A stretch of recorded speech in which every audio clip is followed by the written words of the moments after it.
The main components of the hook lift. The hook lift consists of the following components. The subframe is fixed to the vehicle chassis and takes the tipping frame with container locking and the tipping cylinders. The hinge frame is locked to the tipping frame for tipping by using the hinge tipping frame locking.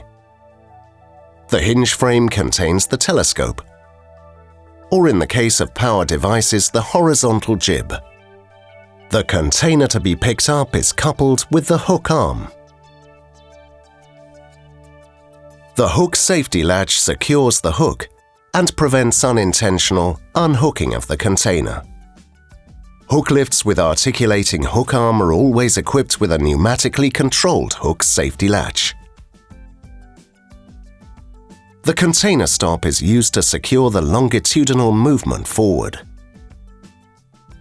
The container supports and the container locks secure the container form fit transversely to the direction of travel and against lifting. If the hinge frame is moved backwards to pick up a container with the hook arm, the shaft between the swivel frame and the tipping frame twists.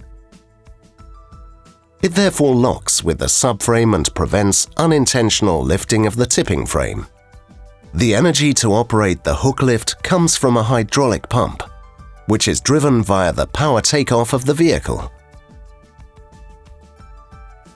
The required hydraulic oil is sucked in by the hydraulic pump at the hydraulic tank with return filter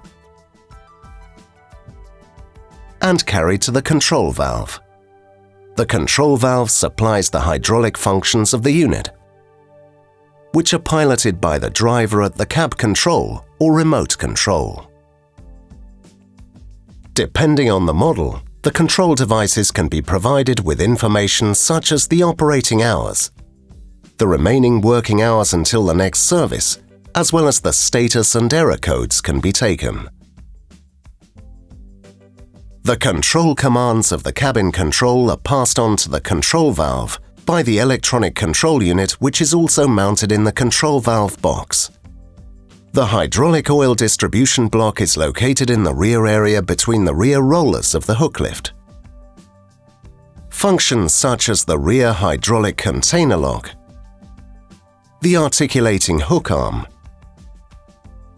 a possible hydraulically height-adjustable hook arm, the rear hydraulic underride protection, the rear axle stabilizer, or the roller stabilizers at the rear are supplied if these are present. To ensure traffic and operational safety, various components of the device are monitored by inductive switches or by pressure sensors. Emergency stop switches mounted on the vehicle enable the driver or surrounding persons to interrupt the operation of the equipment in the event of an emergency. The warning horn warns surrounding persons. For special applications, this can be temporarily switched to an optical warning device if available.